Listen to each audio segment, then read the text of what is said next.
thing that I never knew was that I knew there were some dictators around the world, but did you know that some of the dictators now apparently, allegedly, are drug addicts as well? That might explain a few things. Hugo Chávez now admitting in his speech that went widely undocumented, by the way, that he chews cocoa every morning, and he also eats something called cocoa paste, which, by the way, is addictive. And he gets it from the dictator in Bolivia.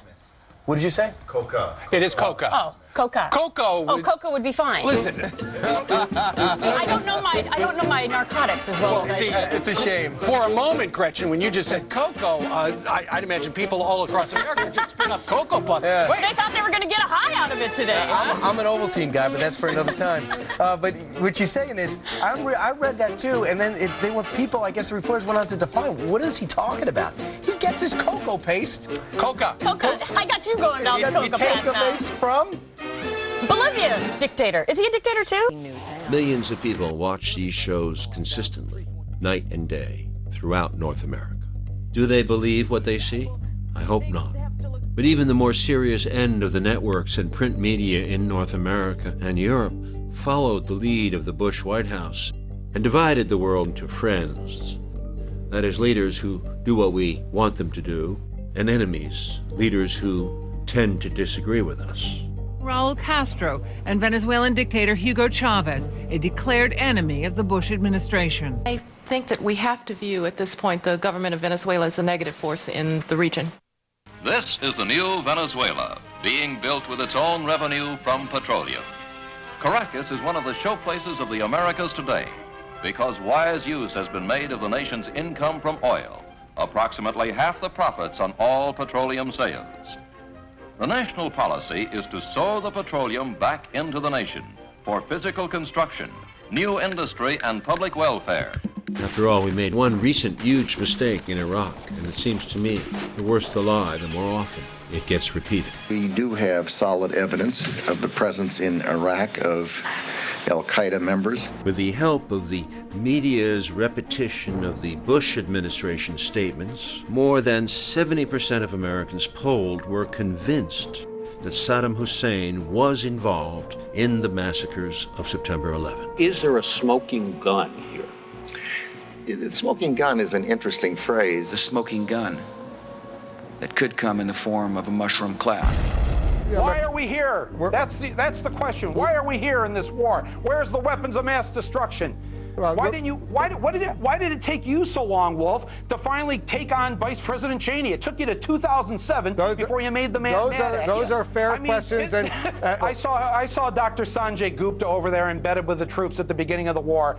He and the others of you in the mainstream media refuse to ask our leaders the hard questions and demand the honest answers. And that's why we're in this war. We're in the 5th year of this war because you and CNN, Dr. Gupta, you didn't do your jobs back then, and now here we are in this mess. The same strategy as Iraq was applied to the upheavals in South America. The electoral victory of Hugo Chávez, despite his many critics, was a triumph for Venezuelan democracy. But there is a problem with democracy. As practiced in the South, it can throw up politicians who refuse to accept the dictates of Washington. In the eyes of our leaders, the elected leader of Venezuela, Hugo Chávez, was and is a dictator. The world's worst dictators, Hugo Chávez. The Venezuelan president has become more dangerous to the U.S. than Fidel Castro ever was. ExxonMobil says it's been ripped off by Venezuelan President Hugo Chávez. The Latin American strongman. There is such a thing as a killer clown, and he may be it in Latin America today. Hugo Chávez is a dictator. These rogue dictators like Chávez. If you said, do you hate Hugo Chávez or Fidel Castro, I'd say I hate those guys. In the very front of the book, you quote Otto Reich, who is the former ambassador to Venezuela back in the 1980s, is saying that he's more dangerous than bin Laden, and the effects of Chávez's war against America could eclipse those of 9/11. Chávez is supporting terrorism on a daily basis, is doing nothing about drug interdiction, supports Iranian nuclear ambitions, North Korean nuclear ambitions, works with the Syrians. He's given Al-Qaeda and Hamas an open invitation to come to Caracas. Who is Hugo Chávez? Where did he come from? The fall of the Berlin Wall and and the collapse of the Soviet Union was seen by millions as an end to all alternatives to capitalism. Washington seemed gripped by a triumphalist arrogance, as if thinking now we can do whatever we want. We're going to take a closer look at a mysterious presence on the international scene tonight. That's how the International Monetary Fund describes itself. The International Monetary Fund is a powerful financial institution that has 186 countries as members, but is controlled overwhelmingly by the U.S. Treasury Department. Its support for governments in low and middle income countries is often considered crucial to political survival. The IMF tries to help maintain a stable global economy through the orderly flow of money between countries which have different currencies.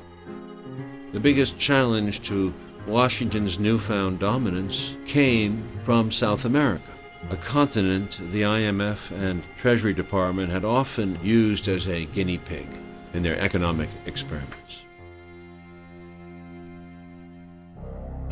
In 1988, the Venezuelan economy was a mess. Real wages were plummeting and poverty had been rising for years. The Venezuelan government went on its knees before the IMF. The latter obliged, but dictated a structural adjustment program which guaranteed more pay, especially for the poor. When bus fares were raised in February 1989 in accordance with the IMF agreement, Caracas exploded in a fiesta of rioting and looting. Police in the Venezuelan capital Caracas opened fire again today on demonstrators who were throwing rocks. This is the fourth day of violent protest at the government decision to raise prices on some very basic consumer items. The government called out the army. Hundreds and perhaps thousands of Venezuelans were shot dead. They killed my son, cried this woman at a Caracas City morgue today. Anxious relatives checked names on a partial list of more than 200 people reported killed. The morgue is literally overflowing with the bodies of the dead. That same month, a group of young officers met secretly on the initiative of then Lieutenant Colonel Hugo Chávez and condemned the massacre and pledged that it would never happen again. Chavez didn't sort of drop from the sky. He was produced from within the army when the army was used to massacre its own people. Chavez and a whole group of junior officers met and said, this is not what we were created for. I mean, a military should, its only purpose is to defend the country from outside invasion. Exactly 3 years later, in February 1992, Chavez launched an unsuccessful rebellion to topple the government. But the general strike that had been promised never happened. The government of Venezuela dodged a bullet when loyalist troops put down a violent midnight coup attempt. Up to 70 people were killed. Rebel troops failed to topple President Carlos Andrés Pérez. Y la gran noticia que le traigo a todos los venezolanos es que fueron dominados todos los focos y están detenidos porque se rindieron o porque fueron vencidos. Chavez was arrested and imprisoned for 2 years. He publicly accepted responsibility.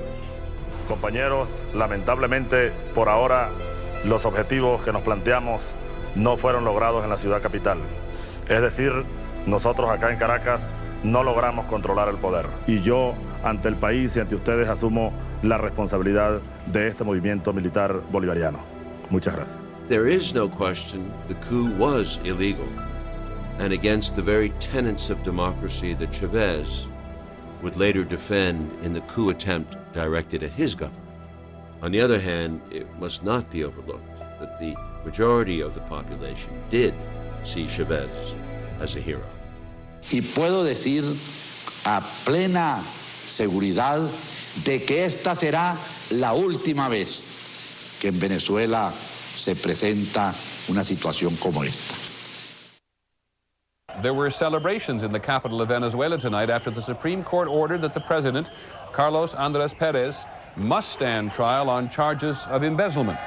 He's accused of stealing $17 million in government money.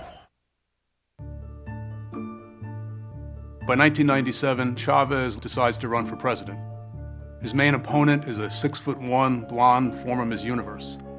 the contest becomes known as the Beauty and the Beast. The former Miss Universe is mouthing sugary platitudes while Chavez is preaching revolution, and that is what the people wanted to hear. In Venezuela, the presidential election Sunday could lead to a sharp left turn in the government. His supporters called it a punishment vote. It brought this man to power in Venezuela. A former military officer who has said he will fight against a tradition of corruption and economic inequity. In 1998, 4 years after his release, as inflation rates in Venezuela reached 70% and the government made more cuts in social spending, the political establishment had been completely discredited. Despite the opposition of the entire media, Hugo Chávez was elected president. Why is someone who staged a bloody coup just 6 years ago so popular among the people? 40 años. We resent 40 years of criminals dressed up as politicians. A nivel político. Ese poder que ustedes me han dado, a mí no me pertenece. Ese poder es de ustedes. Ustedes guiarán el gobierno, que no será el gobierno de Chávez, porque Chávez es el pueblo, será el gobierno del pueblo.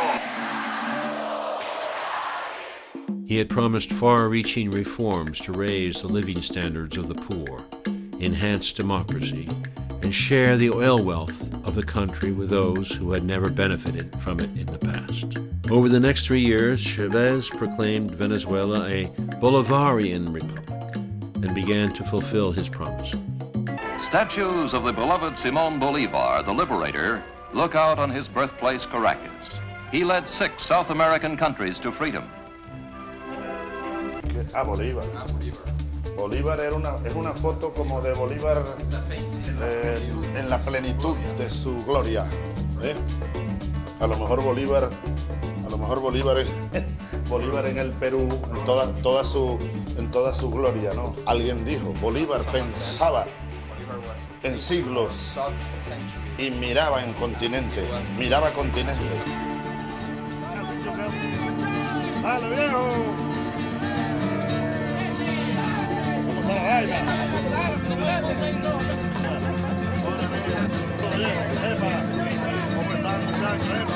Saludos, compadre, viejo. Por segundo día consecutivo, altos funcionarios del gobierno de Washington expresaron su preocupación por la situación política en el país. We have been concerned with some of the actions of Venezuelan President Chavez and his understanding of what a democratic system is all about. Obviously, Venezuela is important because they're the third largest supplier of petroleum. I would say that Mr. Chavez, and the State Department may say this, probably doesn't have the interests of the United States at heart. Chávez's reforms provoked fierce resistance from the country's oligarchy. Tenemos un gobierno mentiroso. Son un hato de embusteros. They controlled the Venezuelan media and used it to foment opposition. They also mobilized support within the military and received help from the United States and Spain. Pienso que lo más razonable para el señor presidente de la República y su gabinete es que o presenten voluntariamente su renuncia o desaparezcan del país. A businessman, Pedro Carmona, was chosen to be the new president. He supposedly flew to Madrid to be measured for a presidential sash.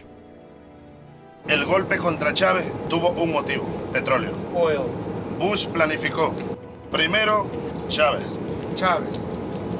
Petróleo.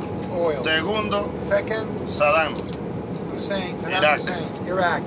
La causa del golpe en Venezuela The cause of y de la invasión a Irak, coup in Venezuela and Iraq la invasion. misma, It's petróleo. oil. On April 11, 2002, groups of Chávez supporters, as well as members of the opposition, were demonstrating in different parts of the city. Later, opposition demonstrators decided to march through the city towards the presidential palace where the Chávez supporters had gathered. He wants us to become a Cuba. He wants this to become a communist. There is no doubt about it.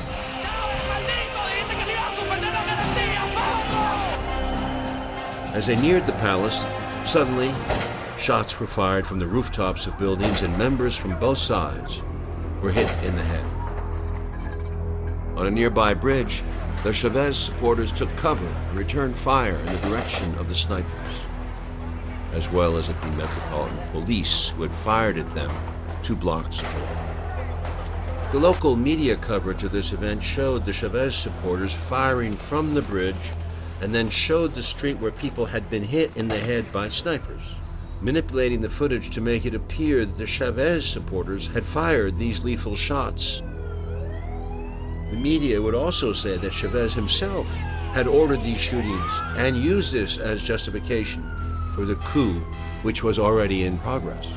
In the end, this is what triggered the overthrow of Hugo Chávez.